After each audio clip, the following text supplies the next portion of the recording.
Ano, lakas ng hangin, oh. Dito, nagtapa na rin yung iba. Ano? Oh. Tumapa na yung iba. Hangin, oh. Yan. Oh. Talagang napakalakas ng hangin ni Christine. Yung ibang palay, kawawa. Bumara na yung ibang palay. Ano? Yun na. Yun na. Lakas. Oh. Mga palayan po ay bumara na po. Bumara na. Yung nakabigtas. Yan na. At napakalakas ng hangin. Pati yung motor ay tumigil. Delikado sila kasi baka sila ay pahit ng hangin. Yan o. Napakalakas. Oh, yan. Mga bagyo na talaga. Ang lakas ng hangin. Buti wala pong kasamang ulan, no?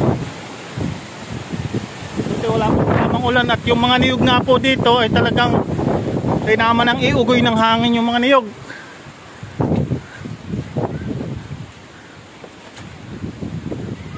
Yan po yung mga niyog, oh. Ay naman ang iugoy ng hangin. Ayan. Medyo talaga nakakatakot. Oh. Buti wala pong ulan, no? Ambon lang.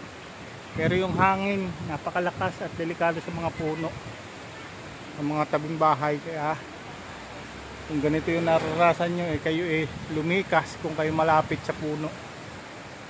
Ano? At meron nga tayong kababayan na nanong tanggalan na ng bubong.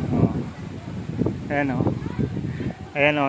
Kahit umuulan, napakasipag po niya, no? Naglalako pa rin ang binatog. Kahit umuulan yan, umulan, umaraw, may bagyo o wala, lindol, tuloy ang trabaho, hanap buhay. Ayan, ang ating kabarangay, napakasipag. Ayan, ito na. Marami na ditong marites. Makimarites tayo dito. Ito na yung mga marites. Andito na yung mga marites. Makikimarites tayo dito. Ito yung mga marites nandito. Ano mga marites? Kamusta? Okay pa. Alas 4, kaninang alas 4, gising na ako. Hindi noon makita at napakadilim. Ang lakas ibuyog ng hangin kaninang alas 4 itong mga niyog na ito. Ala, nung kasagsagan ni alas 4. Alas 4 ka lang kasi, nakamonitor ako sa radyo. Wala kang ayun sa partner. Yan. Yan, hindi pa ho nakapag-apaan bara ang palay nito. Ang nakalusot ay si Ande. Nakaani na.